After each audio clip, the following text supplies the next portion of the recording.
नमस्कार सांग मैंने आपण मानु समस्त मो स्टोरी चैनल स्वागत। चलतु कहानी शुणा मितलो कथार गोटे के अच्छी भाग अणासी पूर्व भाग जदि शुणी ना जल्दी जल्दी शुणी नियंतु। कहानी शुणी सारी सब्सक्राइब करने केबे भूलिबेनी सांग माने। आउ परा गोटे रातिर व्यवधान लेखा उठी बसीथिला सोफा उपरे। आखिरे तार मध्य निद नहीं। निज उपरु विश्वासर डोरटी खसी खसी जाउछि धीरे धीरे। ना ना से पुणी खूब आकर्षण रे धरिला से विश्वासर डोरटी को निजकू निजे कहिला ना मु केबे हार मानिबिनी। मो रंजन दिने फेरिब निश्चय मो पाखकू। राति पाही आसुथिला सबुदिन परी हेले रंजन आउ लेखा पाई आनी देइथिला अनेक स्वप्न आशार किरण। रंजन उठी तार डिस्चार्ज फॉर्मालिटी रे लागी पड़िला। ए डिफेन्स हॉस्पिटल रे एडमिट हेबा जेते सहज डिस्चार्ज स्लिप मिलिबा सेते कष्ट। हेले भी रंजन मनरे अपुरंत आनंद थिला। लेखा पाई सकाळ समीर रे जेमिति आज किछि नुआ मादकता भरी रहिछि। फूल सुगंधरे पक्षीर काकळी रे ठंडा ठंडा शीतुआ पवन सबु जेमिति तार शुष्क मरुसम मन भितरे उन्मादना सृष्टि करुथिले। बहु दिन परे लेखा सेई जोड़ी पारांगु देखिला। छोटा होई जाइथिबा पाराटी बहुत परिमाणे ठीक होई जाइछि। दुहे सांगरे खूब खुशी रे गुटुरु गु करिबारे लागी पड़िछंती। लेखा से दुहिंकु एते दिन परे देखि खूब खुशी होला। मनटी तार बिना कारण रे आज झुमी झुमी जाउछि। भीतर को जाई मुठिए चाउଳ भिंची देला से पारा दुहिंका आगरे। अवचेतन मन भितरे स्वप्नटीए जन्म नेउथला तार। एमिति हुअंता कि अचानक रंजन फेरी आसंता आउ ताकू कोळेई धरी कहंता मो लेखा मो चंडीटा। लेखा को छुई जाउथिबा पवन रे आज किछि बार्ता अछि कि? लेखा शुणिबाकू चेष्टा करुथला। हाँ मतुआला एई समीर लेखा को भी केमिति आनमना करुथला। समीरण जेमिति काने काने कहि जाउथला आसुचिलो आसुछि सेई मुहूर्त जहाकू तू अनेई रहिचु पाषाणी अहल्या परी। पियूष परस नेई आसुछि केही खूब निजर खूब आपणार। लेखा जेमिति चमकी पड़िला। किए ता रंजन आसुछि कि? निज भितर को फेरिला से। हेले आजी आखि कोणरे लुह आसुनी। ता अजाणतरे खुशीर क्षीण रेखाटीए ता ओठ छुई छुई जाउछि। से प्रफुल्लित हेउछि आजी जेमिति मलय सन्देश सहित ता रंजनर स्पर्श ताकू देईगला। आजी सकाळर मलय स्पर्शरे लेखा खूब आमोदित हेउछि। सते जेमिति सेई मलयरे रंजन छुआ थिला। लेखार दग्ध हृदय भितरे रंजन जेमिति खुशीर मंद समीरण होई स्पर्शटीए देईगला। लेखा निजकु निजे पचारुछि आजी ए अद्भुत परिवर्तन कौन पाई? ए मन आजी काहेकि खुशी रे झुमी जिबाकू चाहुछि? से पागल तो हेउनी। समग्र दिनचर्या उल्लास भरा थिला ता पाई। सुख तरंग उत्ताल उठुथिला जेमिति। रंजन डिस्चार्ज फॉर्मालिटी धीरे धीरे आगकू बढ़ी चली थाए। पवन आउ दीपास हॉस्पिटल आज शेष दिन खूब हस खुशी रे रंजन बीती जाउछि। मनरे साइता अनेक दिनर आशा स्वप्न आउ किछि घंटा परे वास्तव रे परिणत हेबाकू जाउछि। रंजन को लागुछि समय जेमिति अटकी जाइछि नहले मंथर गति धारण करिछि। बार बार घंटा को देखुथिबा देखि दीपा पवन मुरुकी मुरुकी हसुथिले। सेमाने बा केमिति बुझिबे ए विच्छेद परे मिलन मुहूर्तर खुशी कौन? संध्या हेउ हेउ रंजन हॉस्पिटल छुटकारा पाई अनुमति मिलिगला। से बे पूरापूरी मुक्त। आउ ता आगरे कोनोसी प्रतिबंध नहीं ता लेखा सह देखा करिया पाई। आउ किछि समय परे हॉस्पिटल गाड़ी ताकू आर हॉस्पिटल हिंडन ने आनी छाड़िबो। दीपा पचाला रंजन भाई नानी पाई कौन नहीं जाउछ? रंजन हसी देई कहिला एमिति जिनिस नहीं जाउछि तो नानी देखिले खुशी रे कांदी पकेइबो। कौन जिनिस जे मते देखाओ ना रंजन भाई। तू गले नानी को पचारि नेबू। सांध्या समीरण आज आहुरी लेखा को मतभोल करुछि जेमिति। विरह कुंजरे प्रीतिर कदम्ब बिकचि जाउछि सते कि? सुगंधरे मतुआला हेउछि लेखा। किए आसुछि आजी ता मन कुंजकू? बिना पाउजी पादरे जेमिति छम छम निकुण गुंजरित हेउछि। पूर्व दिगकू मुह करी केतेबेळू काउटी का का करी किछि कहिबाकू चेष्टा करुछि। लेखा भाबुछि केही निजर आसीबार पूर्व संकेत एई काउ दिए बोली कहंती। ताहले किए आसुछि जे? ता निजर बोली तो रंजन। समग्र अंगरे जेमिति मृदु सिंहरणटीए खेलीगला। ସେ କାଉଟିକୁ ଅନେଇ ନୀରବ ପ୍ରଶ୍ନ କରୁଥିଲା। କାହା ଆଗମନର ବାର୍ତ୍ତା ଦେଉଛୁ ତୁ ଏଇ ମୁହଁ ସନ୍ଧ୍ୟାରେ? ଅନେକ ସନ୍ଧ୍ୟା ବିତି ଯାଇଛି, ହେଲେ ତାର ଚିର ଇସ୍ପିତ ରଞ୍ଜନ ଫେରିନି। କାହିଁକି ମିଛ ଆଶା ଦେଉଛୁ ମୋତେ ଯେ? ଯା ଏଠୁ ପଳା। ଆଉ କାହିଁକି ମିଛରେ କା କା ହେଉଛୁ ଯେ? ଲେଖା ଆଖିରେ ପୁଣି ଘନେଇ ଆସିଲା ଉଷୁମ ଉଷୁମ ପିଆସି ହ୍ରଦର ଜଳ। ସେ ଉଠିଗଲା ଭିତରକୁ ସନ୍ଧ୍ୟାବତୀ ଜଳେଇବା ପାଇଁ। ସନ୍ଧ୍ୟାବତୀ ଆଜି ଖୁବ୍ ଉଜ୍ଜଳ ହୋଇ ଦିଗଦିଗ ଜଳୁଛି। ଅଗରବତୀର ଧୂଆଁ କୁଣ୍ଡଳିନୀ ହୋଇ ଭଗବାନଙ୍କ ଆଗରେ ଘୂରି ବୁଲୁଛି। ଲେଖା ମନରେ ପୁଣି ଖୁସିର ବିଜୁଳି ଝଲମଲ ହେବାକୁ ଲାଗିଲା। ବିନା କାରଣରେ ମନ ଖୁସି ହେବାକୁ ଚାହେଁ ଆଜି। ଲେଖା ନିଜେ ବି ଜାଣିପାରୁନି ଏମିତି ସକାଳଠୁ କାହିଁକି ବିନା କାରଣରେ ମନ ଝୁମି ଯିବାକୁ ଚାହେଁ। ସନ୍ଧ୍ୟା ଦେଇସାରି ଲେଖା ବାହାରକୁ ବାହାରି ଆସିଲା। ଆକାଶରେ ଚନ୍ଦ୍ରମା ଉଇଁ ଆସିଲେଣି। ଦେବୀ ଦୁର୍ଗାଙ୍କ ମର୍ତ୍ତ୍ୟ ଅବତରଣ ହୋଇସାରିଛି। ମଧୁ ପାର୍ବଣର ମଧୁମୟ ସମୟ। ଲେଖା ମନେ ମନେ କହିଲା, ମା, ମୋ ସୁଖ, ମୋ ଜୀବନର ସବୁ କିଛି ମୋ ରଞ୍ଜନକୁ ସାଙ୍ଗରେ ନେଇ ଆସ ମା। ଲେଖା ଦେଖିଲା ରୂପା ଜହ୍ନଟା ଆଜି ଖୁବ୍ ହସୁଛି ଆକାଶରେ। ସବୁ ଜୋଛନା ଯେମିତି ଲେଖା ଦେହରେ ଢାଳି ଦେଇଛନ୍ତି ଚନ୍ଦ୍ରମା। ଶୀତୁଆ ପବନ ଆଉ ମନ ମତାଣିଆ ଜୋଛନା, କି ଅପୂର୍ବ ସଂଯୋଗ ଇଏ। ଜହ୍ନ ଆଲୁଅରେ ଲେଖା ଦେଖିଲା ସେଫାଳି ଗଛରେ ଆଜି ଫୁଲ ଭର୍ତ୍ତି। ଗଛ ସାରା ତାରା ଭଳି ଫୁଟିଛନ୍ତି। ଲେଖାକୁ ଲାଗୁଥିଲା ଆଜି ଫୁଲ ସବୁ ମୁରୁକି ମୁରୁକି ହସୁଛନ୍ତି। ଆଜି ଯାଏଁ ଏମିତି ଅନୁଭବ କେବେ ତାର ହୋଇନି। ସେ ଗଛ ତଳେ ଠିଆ ହୋଇ ନିଜ ପଣତ ମେଲେଇ କହିଲା, ତୋ ହସରୁ କିଛି ଉଦ୍ଧାର ଦେବୁ କି ମୋତେ? ଆଜି ମୋତେ କାହିଁକି ମନ ଖୋଲି ହସିବାକୁ ଖୁବ୍ ଇଚ୍ଛା ହେଉଛି। ହେଲେ ଗଛରେ ସେମିତି ଫୁଲ ସବୁ ହସୁଥିଲେ। ଲେଖା ଅଞ୍ଚଳ କାନିରେ ଗୋଟିଏ ବି ଫୁଲ ଖସି ପଡ଼ିଲାନି। ଲେଖା ଟିକିଏ ଅଭିମାନ କରି କହିଲା, ହଉ ହଉ, ସବୁ ତୁମେ ମନ ଖୋଲି ହସ। ଆଉ ଏ ସେଫାଳି କଥା କିଏ ବୁଝୁଛି?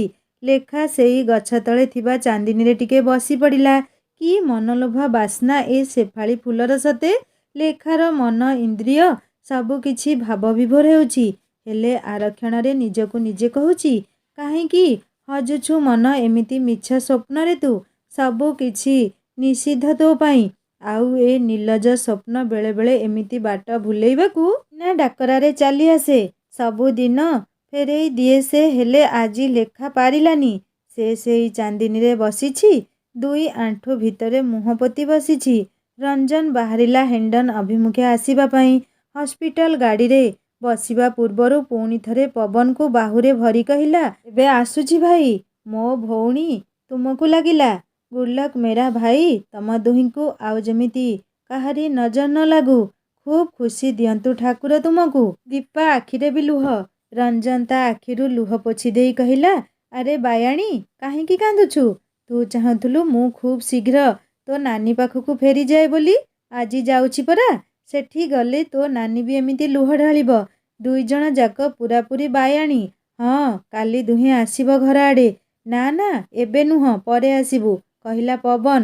ରଞ୍ଜନ ଗାଡ଼ିରେ ବସିଲା। ଗାଡ଼ି ଏବେ ଚାଲିଲା ଆଗକୁ ଆଗକୁ ହିଣ୍ଡନ ଅଭିମୁଖେ। ଗାଡ଼ି ଚାଲିଛି ତା ଗତିରେ। ହେଲେ ରଞ୍ଜନକୁ ଗାଡ଼ିର ଗତି ମନ୍ଥର ଆଉ ରାସ୍ତା ଖୁବ୍ ଲମ୍ବା ଲାଗୁଛି ଯେମିତି। କେତେ କଳ୍ପନା ଜଳ୍ପନା ମନରେ ଖେଳୁଛି। ଲେଖା ପାଗିଳିଟା ଏବେ କ'ଣ କରୁଥିବ କେଜାଣି? ତାକୁ ଦେଖି ଆଗ କ'ଣ ପ୍ରତିକ୍ରିୟା ଦେବ ସେ? ବେହୋସ ହେଇଯିବ, କାନ୍ଦିବ, ନା ଖୁସି ହୋଇ ନାଚିଯିବ? ରଞ୍ଜନ ଚିନ୍ତା ସେଇ ପ୍ରିୟା ମିଳନ ବେଳାକୁ ନେଇ ପ୍ରତିକ୍ରିୟାର ସମ୍ଭାବନା ବଳୟରେ ଘୂରି ବୁଲୁଛି। ଆଉ ଧୀରେ ଧୀରେ ରାସ୍ତା ସରି ସରି ଆସୁଥିଲା। ଗାଡ଼ି ପହଞ୍ଚିଲା ମେନ୍ ଗେଟ୍ ପାଖରେ। ଗେଟ୍ରେ ଥିବା ଫୌଜି ଭାଇ ରଞ୍ଜନକୁ ଦେଖି ଆଶ୍ଚର୍ଯ୍ୟ ଭିତରେ ସଲାମ କରିବାକୁ ଭୁଲିଗଲା। ବିସ୍ମୟରେ ତା ମୁହଁରୁ ବାହାରିଲା, ସାବ୍ ଆପ୍? ରଞ୍ଜନ ହସିଦେଇ କହିଲା, ହାଁ, ମେ ଜିନ୍ଦା ହୁଁ। ସଲାମ ସାବ୍, ସଲାମ। ଗାଡ଼ି ଭିତରକୁ ପଶିଲା। ଷ୍ଟେସନ ମନ୍ଦିର ଆଗ ଦେଇ ଗାଡ଼ି ଗଲାବେଳେ ଭିତରୁ ରଞ୍ଜନ ମହାପ୍ରଭୁଙ୍କ ଉଦ୍ଦେଶ୍ୟରେ ହାତ ଯୋଡ଼ିଲା। କହିଲା, ପ୍ରଭୁ, ନୂଆ ଜୀବନ ପାଇ ଫେରି ଆସିଛି କେବଳ ତୁମ ଉପରେ ଲେଖାର ବିଶ୍ୱାସ ପାଇଁ। ଏମିତି ଆଶୀର୍ବାଦର ହାତ ଆମ ଉପରେ ସବୁଦିନ ରଖିଥିବ। ଗାଡ଼ି ଚାଲିଥିଲା ଆଗକୁ। ଏବେ ରଞ୍ଜନର ହୃଦୟର ସ୍ପନ୍ଦନ ବଢ଼ିବାକୁ ଲାଗିଛି। ଆଉ କେଇ ମିନିଟ୍ ଦୂରତାରେ ତାର ଲେଖା। ଏତେ ଦିନର ସ୍ୱପ୍ନ ସାକାର ହେବାକୁ ଯାଉଛି। ଗାଡ଼ି ପାରେଇଲା ସେଇ ବରଗଛ। ଏଇଠି ଦୁହେଁ ସେଦିନ ରାତିରେ ଭିଜିଥିଲେ ଆଉ ପ୍ରଥମ ପ୍ରେମର ଛୁଆଁ ଦୁହେଁ ଦୁହିଁଙ୍କର ଅନୁଭବ କରିଥିଲେ। ରଞ୍ଜନ ଶରୀରରେ ଅଚାନକ ବେପଥୁ ଜାଗି ଉଠିଥିଲା। ରଞ୍ଜନର କ୍ୱାର୍ଟର୍ସ ଆହୁରି ପାଖେଇ ଆସୁଥିଲା। ରଞ୍ଜନ ଖୁସିରେ ମତୁଆଲା ହେଉଛି। ମନର କେଉଁ କୁଞ୍ଜରେ ମିଳନର ବଂଶୀଟିଏ ବାଜୁଛି ଆଜି।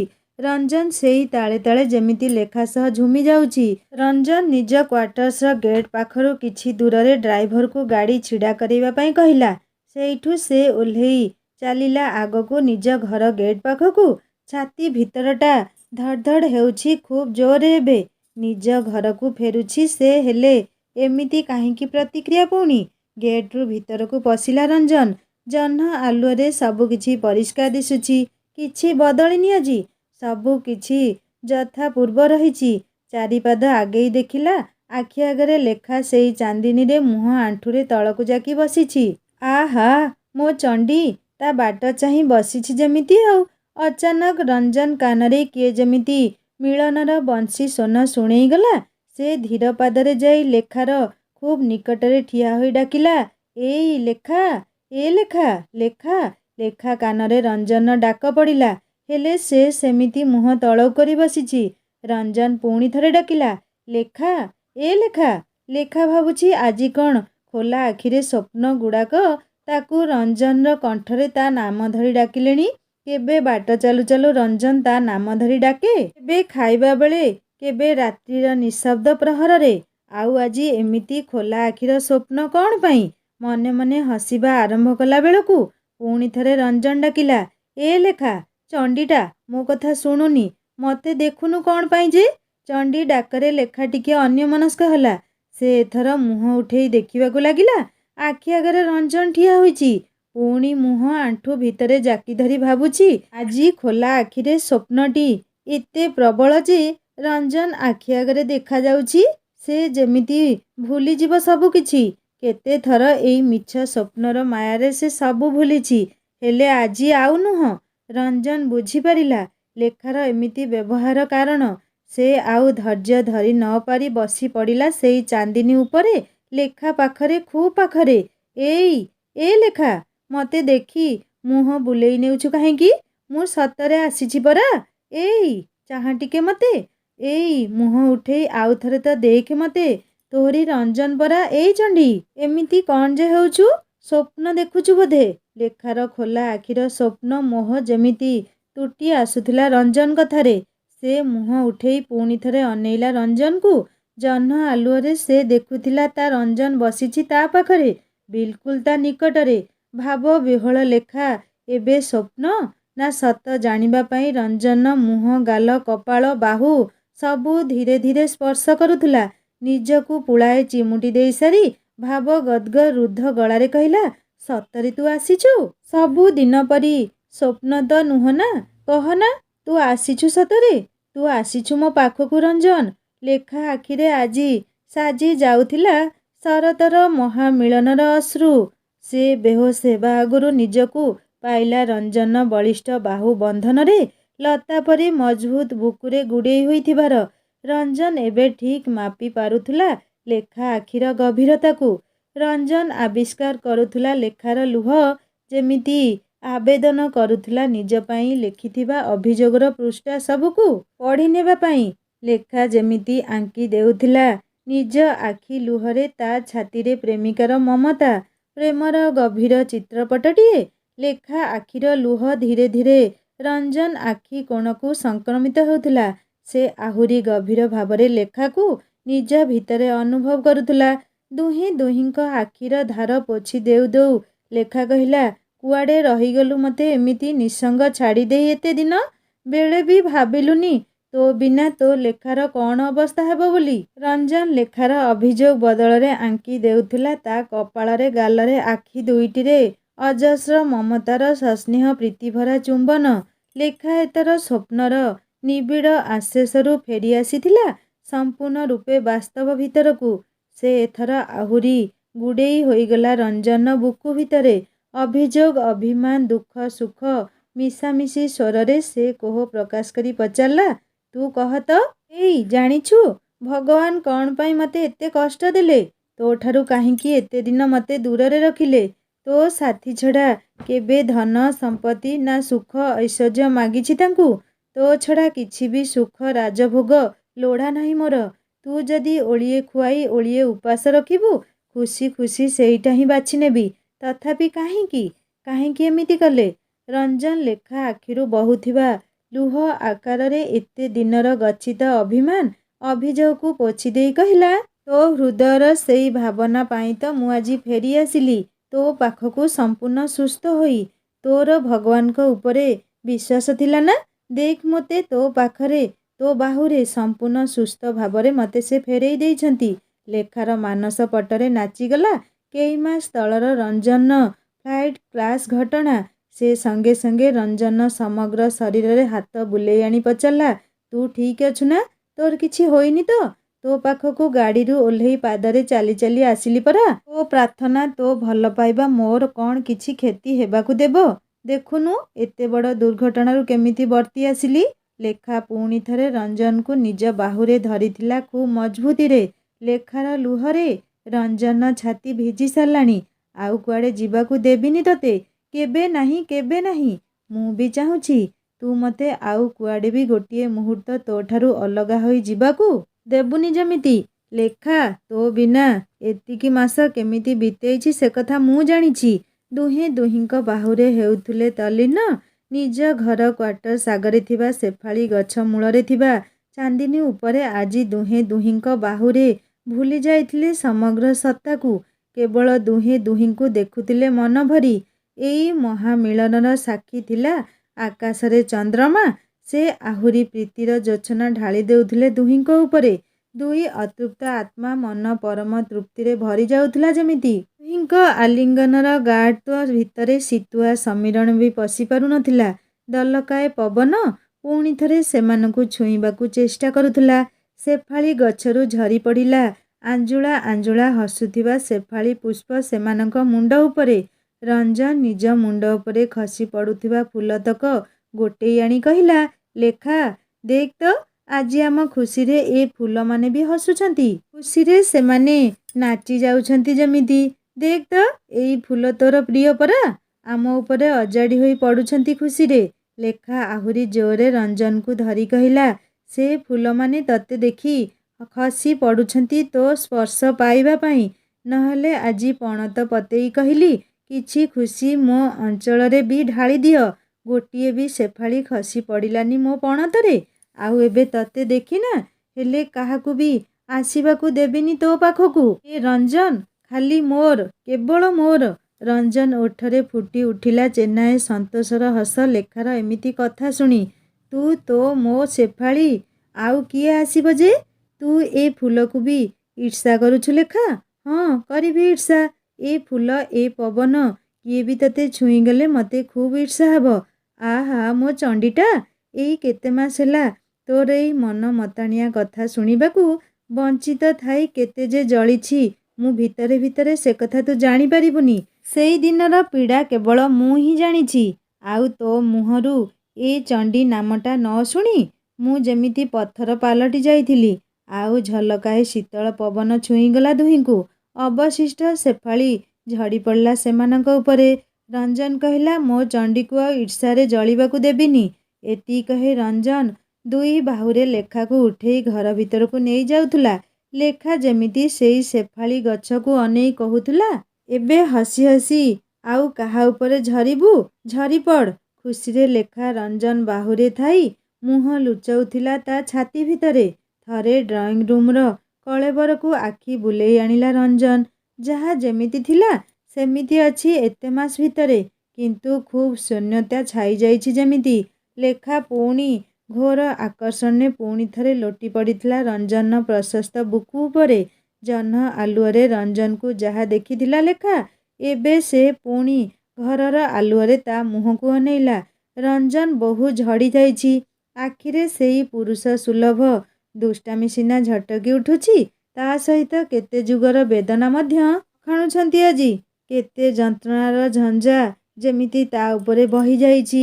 ଭଙ୍ଗା ତୁଟା ମହଲକୁ ଏବେ ଏବେ ସଜାଡ଼ିବାକୁ ସେ ଚେଷ୍ଟା କରୁଛି ଯେମିତି। ଲେଖା ଆଖିରେ ପୁଣି ଥରେ ଲୁହ ଢଳ ଢଳ ହେଲା। କେତେ ଶୁଖି ଯାଇଛୁ ତୁ, ଆଖି ପୁରା କେମିତି ଶୁଖିଲା ଦିଶୁଛି। ରଞ୍ଜନ ଲେଖାର ଆଖିରୁ ଲୁହ ପୋଛି ଦେଇ ତୋଫା ଆଲୁଅରେ ତାକୁ ଅନେଇ ରହିଲା।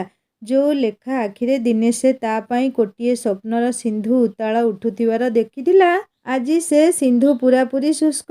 ହଁ, ଏଇ ଏବେ ଏବେ ତାକୁ ଦେଖି ସେଇ ପ୍ରେମ ସିନ୍ଧୁ କିଛି କିଛି ଭରିବାରେ ଲାଗିଛି। ମୁହଁରେ ଆଉ ସେଇ ଚପଳତା ନାହିଁ। କେତେ ଦୁଃଖର ଝଡ଼ ଯେ ଲେଖାର ହୃଦୟ ସହିଲାଣି ରଞ୍ଜନ ତା ଆଖି ଦୁଇଟି ଦେଖି ବୁଝିପାରୁଥିଲା। ସିହୀନ ବେଶ, ଶୂନ୍ୟ କପାଳ, ସିନ୍ଦୂର ବିହୀନ ଫୁଙ୍ଗୁଳା ହାତ, ନା ପାଦରେ ରୁଣୁଝୁଣୁ ବାଜୁଥିବା ପାଉଁଜି ଅଛି। ଏକଦମ ଉଜୁଡ଼ା ବଗିଚା ଯେମିତି ଲେଖାକୁ ଏ ସମାଜ ସଜେଇ ଦେଇଛି, ତା ଅନୁପସ୍ଥିତିରେ କ'ଣ ସଜେଇଛନ୍ତି ତା ପ୍ରାଣପ୍ରିୟା ଲେଖାକୁ। ଅଦ୍ଭୁତ ଏ ସମାଜର ନିୟମ ସବୁ। ସ୍ୱାମୀର ମୃତ୍ୟୁ ଅନ୍ତେ ସ୍ତ୍ରୀଟିକୁ ଏକଦମ ବେରଙ୍ଗ ସାଜିବାକୁ ବାଧ୍ୟ କରେ ଏ ସମାଜ। ରଙ୍ଗହୀନ, ବସ୍ତ୍ରହୀନ, ଶୃଙ୍ଗାରଠୁ ବହୁତ ଦୂରରେ। ନା ସିନ୍ଦୂର, ନା ବିନ୍ଦି, ନା ଚୁଡ଼ି ଅଛି। ଏମିତିକି ତା ମନପସନ୍ଦ ଖାଦ୍ୟ ଖାଇବାର ଅଧିକାର ବି ଛଡ଼େଇ ନିଏ। ସବୁକିଛି ସେ ଜଳେଇ ଦିଏ ସେଇଠି ତା ସ୍ୱାମୀର ଚିତା ସହିତ। କିନ୍ତୁ ଦେହାନ୍ତରେ ସ୍ୱାମୀ ପାଇଁ ଏସବୁ ନିୟମ କାହିଁକି ପ୍ରଯୁଜ୍ୟ ନୁହଁ? ଏ ଅନ୍ଧ ସମାଜର ଏ ସବୁକୁ ରୀତିନୀତି, ନାରୀ ପ୍ରତି ବୈମାତୃକ ଭାବ, ନିୟମ ଯଦି ସମାଜ ତିଆରି କରିଛି, ତାହେଲେ ନାରୀ ଆଉ ପୁରୁଷ ଉଭୟଙ୍କ ପାଇଁ ସମାନ ହେବା ଆବଶ୍ୟକ। କାହିଁକି ଏମିତି ନିୟମ ସବୁ? ରଞ୍ଜନ ଆଖିରେ ଘନେଇ ଆସିଲା ଆଷାଢ଼ର ମେଘମାଳ। ଲେଖାର ରୂପ, ବେଶ, ପରିପାଟି ତା ହୃଦୟକୁ ଖିନ୍ ଭିନ୍ କରି ଦେଉଥିଲା। ସ୍ୱାମୀ ହୋଇ ନିଜ ସ୍ତ୍ରୀର ବିଧବା ବେଶ ଦେଖିବାଠାରୁ ଆଉ କିଛି ଦୁର୍ଭାଗ୍ୟର ବିଷୟ ଥାଇ ନ ପାରେ।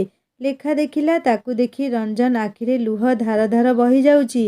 ରଞ୍ଜନକୁ ପାଇବା ଖୁସିରେ ସେ ସବୁ କିଛି ଭୁଲି ଯାଇଥିଲା। ଏବେ ସ୍ମରଣ ହେଲା ତା ବେଶ ଗୋଟିଏ ବିଧବାର ବେଶ। ଛି ଛି, ତା ସ୍ୱାମୀ ଆଗରେ ସେ ଏମିତି ରୂପରେ ବସିଛି କେମିତି? ସେ କହିଲା, ଛାଡ଼ ମୋତେ 2 ମିନିଟ୍ ପାଇଁ। ରଞ୍ଜନ ତାକୁ ଆହୁରି ଆକୁଳରେ ନିଜ ଭିତରେ ଜାବୁଡ଼ି ଧରି କହିଲା, ତୁ କୁଆଡ଼େ ଯିବୁ 2 ମିନିଟ୍ ପାଇଁ? ସବୁ ମୁଁ ଜାଣିଛି। କୁଆଡ଼େ ଯିବା ଆବଶ୍ୟକ ନାହିଁ। ବସ୍ ମୋ ପାଖରେ। ରଞ୍ଜନ ନିଜ ପକେଟ ଭିତରୁ ସିନ୍ଦୂର ଡିବିଟିଏ ବାହାର କଲା। ସିନ୍ଦୂର ଡିବିଟି ଖୋଲି ସେ ଲେଖାର କପାଳରେ ଆଙ୍କିଦେଲା ଲାଲି ବିନ୍ଦୁ ଆଉ ସିନ୍ଥିରେ ଟାଣିଦେଲା ଲମ୍ବା ନାଲି ଟହଟହ ଗାରଟିଏ। ଲେଖା ଆଖିରୁ ବହି ଯାଉଥିଲା ସନ୍ତୋଷର ପୂର୍ଣ୍ଣତାର ଅମାନିଆ ଲୁହଧାର। ରଞ୍ଜନ ପୁଣି ବାହାର କଲା ନାଲି ଚୁଡ଼ି 10 ପଟ।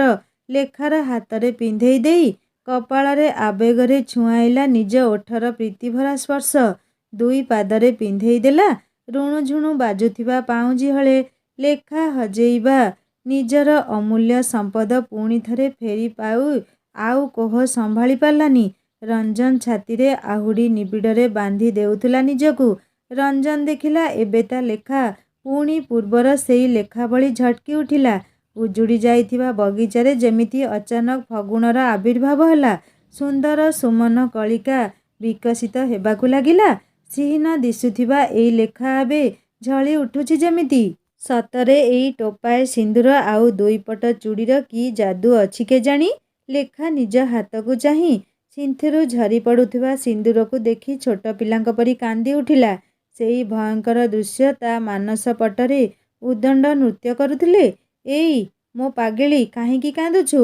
ମୁଁ ତ ଭାବିଲି ତୁ ଖୁସିରେ ଟିକିଏ ହସି ଦେବୁ, ଆଉ ତୋ ଗାଲରେ ପଡ଼ୁଥିବା ଭଉଁରୀ ଭିତରେ ମୁଁ ପୁଣି ଥରେ ହଜିଯିବି ବୋଲି।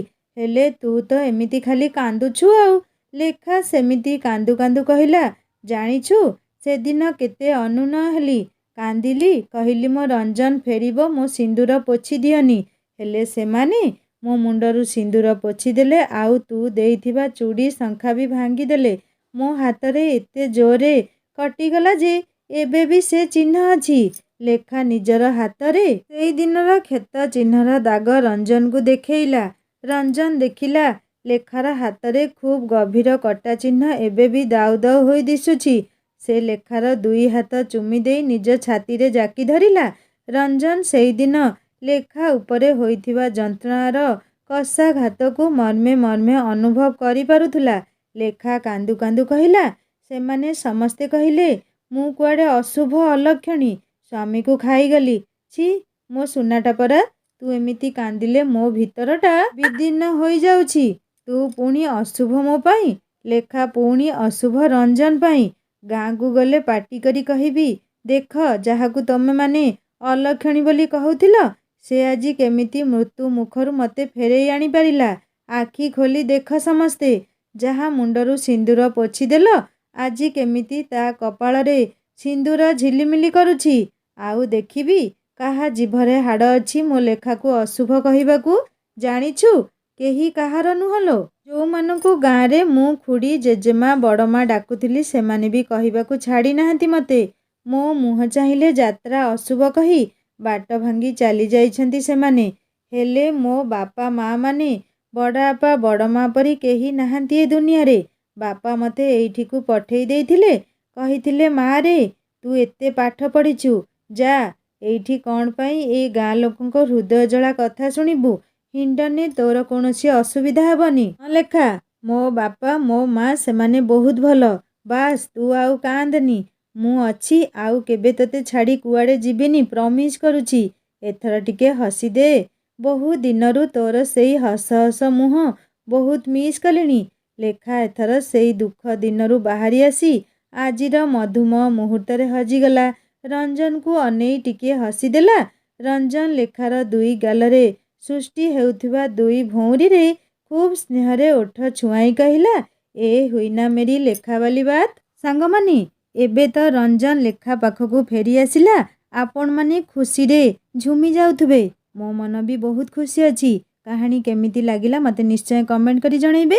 ଆଉ ଯଦି ଭଲ ଲାଗିଥାଏ ସବସ୍କ୍ରାଇବ୍ କରି ବେଲ୍ ଆଇକନ୍ ନିଶ୍ଚୟ ଦବାଇ ଦେବେ।